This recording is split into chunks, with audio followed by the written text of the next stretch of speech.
Yes, a Klutch mini milling machine followed me home. Didn't do many modifications to it.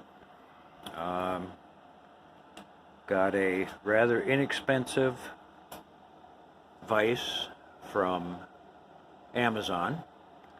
Ran about 60 bucks. And it's actually a really nice vise. Cleaned it all up, checked it out for square, and everything's good on it. I wouldn't suggest anybody that's buying a mill go with the drill press vise, because these are designed specifically for grinding and milling, and they do a much better job of holding things. You don't want anything flying out while you're using it. I did order a R8 to ER32 collet adapter, so I could use my collets and my milling cutters. That ran about, oh gosh, I think that ran about 40 or 50 bucks. But it's a very nice one. And I did add a tachometer to it.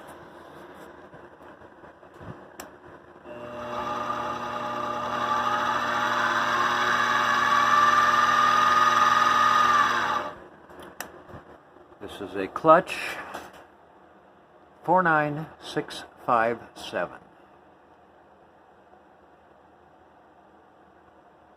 350 watt motor. The reason I went with the Klutch is because I could go over to Northern Tool and I could pick it up from the store. Didn't have to pay shipping. Ran $799. Came with some tools, some wrenches. I had to make a spanner wrench.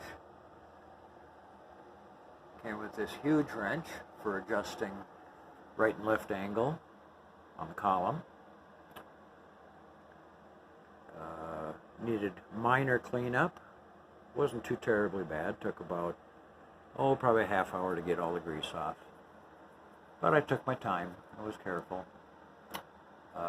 Mounted the tachometer, the Hall effect unit, underneath, like that. I probably could have mounted it on top, but I didn't want to.